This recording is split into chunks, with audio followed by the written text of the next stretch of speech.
जी हाँ, नमस्कार दोस्तों, मैं हूं आपके साथ अभिषेक गौर। सभी को गुड आफ्टरनून। आज मैं आपके सामने एक वीडियो लेकर आया हूं जो आपके लिए मोस्ट इम्पोर्टेंट होने वाली है। देखिए, हर बच्चे को ये पता होता है कि हमें पढ़ना है, लेकिन किस तरीके से पढ़ना है, किस वे में पढ़ना है, राइट वे में पढ़ते हैं या नहीं पढ़ते हैं। इसीलिए बच्चों के मार्क्स लास्ट में फाइनली कम आते हैं, क्योंकि हमें ये नहीं पता होता है किस चैप्टर का कितना वेटेज है। टीचर ने स्कूल में बताया और कहा कि बच्चा इतना आना है, इतना आना है, और उसके बाद बच्चा सीधा टीचर को फॉलो करते हुए पढ़ता है। लेकिन एक्स्ट्रा जो एडवांस दिमाग लगाता है ना, वही टॉपर की रेस में जाता है। ठीक है, तो मैं आज बताने वाला हूं आपको जो हमारा मैथ का सिलेबस है। ठीक है, मैथ का सिलेबस है वो कितने यूनिट में है और कौन कौन से चैप्टर आ रहे हैं, कौन सी एक्सरसाइज नहीं है, कितने मार्क्स का है, आइए देखते हैं।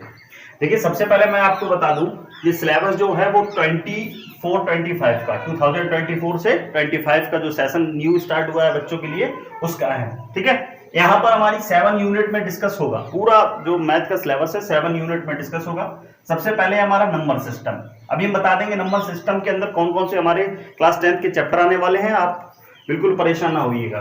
ठीक है, तो नंबर सिस्टम 6 मार्क्स का आएगा। नंबर सिस्टम कितने मार्क्स का आएगा? 6 मार्क्स का। ठीक है, अलजेब्रा आएगा 20 मार्क्स का, कोऑर्डिनेट ज्योमेट्री 6 मार्क्स की, ज्योमेट्री 15 मार्क्स की, ट्रिग्नोमेट्री 12 मार्क्स की, मेंसुरेशन 10 मार्क्स का, और स्टैटिक एंड प्रोबेबिलिटी जो दोनों चैप्टर इकट्ठे होंगे ना, वो 11 मार्क्स के आएंगे। हमारे यहाँ पे 7 यूनिट है। जब इनको काउंट करते हैं तो 80 मार्क्स का पेपर होता है, सभी को पता है। टोटल 80 मार्क्स का होता है। 20 मार्क्स का प्रैक्टिकल होता है हर सब्जेक्ट का, चाहे वो साइंस हो, मैथ हो, चाहे एसएसटी हो, कुछ कोई भी सब्जेक्ट हो। 80 मार्क्स का होगा और सभी के 20 प्रैक्टिकल के। देखिए, सबसे पहले हम नंबर का सिस्टम में बात करें तो पहला हमारा जो यूनिट है नंबर सिस्टम में, चैप्टर फर्स्ट आएगा रियल नंबर। देखिए, रियल नंबर पूरा 6 मार्क्स का आ जाएगा। ठीक है, रियल नंबर कितने? 6 मार्क्स का आ जाएगा। एक्सरसाइज 1.1, 1.2 और 1.3। ठीक, अब दूसरा हमारा यूनिट है अलजेब्रा। अलजेब्रा 20 मार्क्स का है, सबसे ज्यादा इंपॉर्टेंट है अलजेब्रा।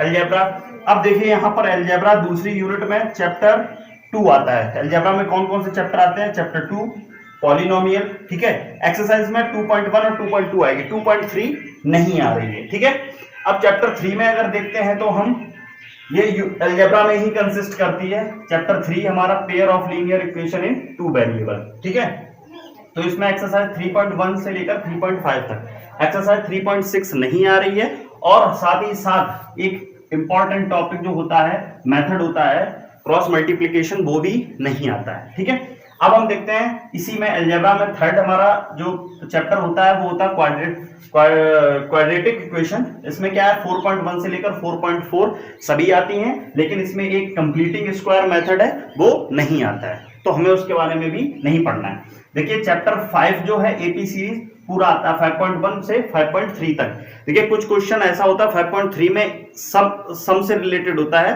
तो टीचर कहते हैं कि नहीं आता, लेकिन ऐसा नहीं है, कुछ क्वेश्चंस हमारे देखने को मिल सकते हैं। ठीक है, अब आते हैं यूनिट 3। यूनिट 3 में है हमारा चैप्टर 7 सिर्फ। यूनिट 3 देखिए 6 मार्क्स का। जैसे ये हमारा नंबर सिस्टम 6 मार्क्स का है, वैसे ही थर्ड यूनिट भी हमारी 6 मार्क्स की है। चैप्टर 7 जो है वो कोऑर्डिनेट ज्योमेट्री।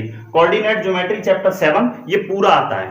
ठीक है, 7.1, 2 और 3 और 4 तक। ठीक है, यहां पर लिखना भूल गए हैं, 7.1 से लेकर और 7.3 तक पूरा आना है। ठीक, अब हमारी ये 3 यूनिट खत्म होने के बाद अब देखिए ज्योमेट्री जो होती है, ज्योमेट्री में हमारे कौन कौन से आते हैं। 4th यूनिट में ज्योमेट्री में एक चैप्टर आता है ट्रायंगल, और दूसरा चैप्टर आता है सर्कल। ठीक है, ट्रायंगल में हमारा 6.1 से लेकर 6.4 तक है। ठीक है, इसमें हमें थ्योरम पढ़नी होती है, थेल्स थ्योरम वगैरह, और एरिया से और साइड से रिलेशन जो होता है उसके बारे में थ्योरम पढ़नी होती है, और उसी बेस पे क्वेश्चन होते हैं। ठीक है, तो 6.1 से 6.4 तक।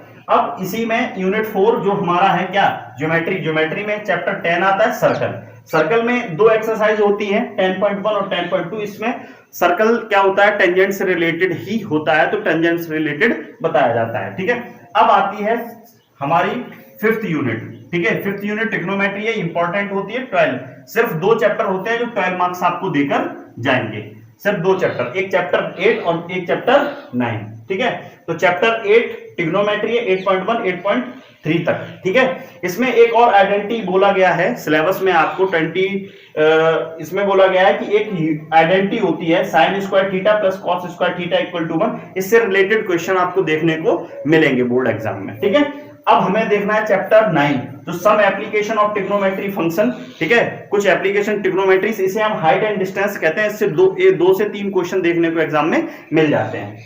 यूनिट आते हैं 6। अब देखिए 6 है मेंसुरेशन। मेंसुरेशन क्या है, चैप्टर 12 आएगा और चैप्टर 13 आएगा। एरिया रिलेटेड टू सर्कल, इसमें क्या है, चैप्टर 12 में एरिया रिलेटेड टू सर्कल, इसमें एरिया से रिलेटेड बात होगी, ठीक है। इसमें क्या होगी, एरिया से रिलेटेड बात होगी। जैसे कोई भी चीज दी जाएगी उसका एरिया निकालना होगा, ठीक है। और जो सर्कल से रिलेटेड होगी, ठीक है, तो सर्कल के रिलेट में एरिया हमें निकालना है। एक्सरसाइज 12.1 और 12.3 हमें पूरा पढ़ना है, ठीक है। चैप्टर 13 क्या है, सरफेस एरिया एंड वॉल्यूम 13.1 और 13.3 तक आना है। 13.1 से 13.3 एरिया ऑफ फ्रस्टम, जो वॉल्यूम ऑफ फ्रस्टम और सरफेस एरिया ऑफ फ्रस्टम होता है वो हमारा फ्रस्टम ऑफ कोन नहीं आने वाला है। कोन का फ्रस्टम जैसे एक फ्रस्टम होता है बकेट टाइम में, वो नहीं आने वाला है, ठीक है। अब हमारा क्या है, यूनिट हमारी 6 कंप्लीट हो गई। अब हमारा आता है 7 यूनिट में स्टैटिक्स और प्रोबेबिलिटी। चैप्टर 14 जो होता है स्टैटिस्टिक्स, इसमें क्या है, एक ओजिब वाला ओजिब और होता है, ओजीब जिसे बोलते हैं। तो एक्सरसाइज 14.4 नहीं आनी है, ठीक है। और बाकी का एक हमारा स्टेप डेविएशन मेथड वो नहीं आना है, ठीक है। तो इतना याद रखना। चैप्टर 15 में पूरा प्रोबेबिलिटी आता है, आपको अच्छे से तैयार करना है। बड़ा इजी से चैप्टर, ये दोनों बहुत इजी चैप्टर होते हैं। आप ये 11 मार्क्स बहुत इजी से ला सकते हैं, ठीक है। और एक है चैप्टर 11 जो कंस्ट्रक्शन, ये हमारा एग्जाम में इंक्लूड नहीं है। तो मतलब ओवरऑल 15 चैप्टर हैं आपके, और आपको सिर्फ और सिर्फ 14 चैप्टर ही डिस्कस करने हैं हमारे साथ। और साथ साथ जैसे आपको पता है कि मैं सिलेबस में आपको फिजिक्स भी देने वाला हूं, ठीक है। साथ साथ 9th क्लास का 10th क्लास का यूपी बोर्ड और सीबीएसई बोर्ड दोनों आपको हमारे चैनल पर मिलेंगे, ठीक है। तो जो बच्चे 9th में हैं उनके लिए एक इंपॉर्टेंट इंफॉर्मेशन ये रहेगी कि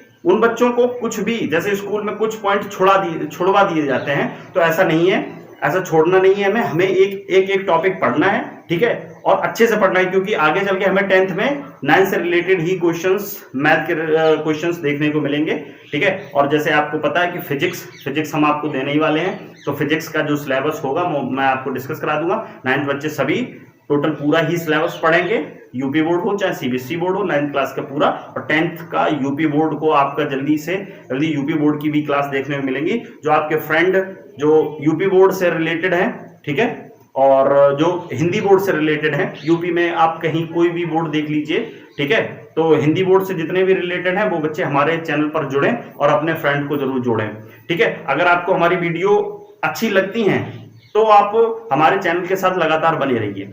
आप अपना ढेर सारा प्यार हमें देते रहिए, ठीक है। Bye bye, take care, love you all.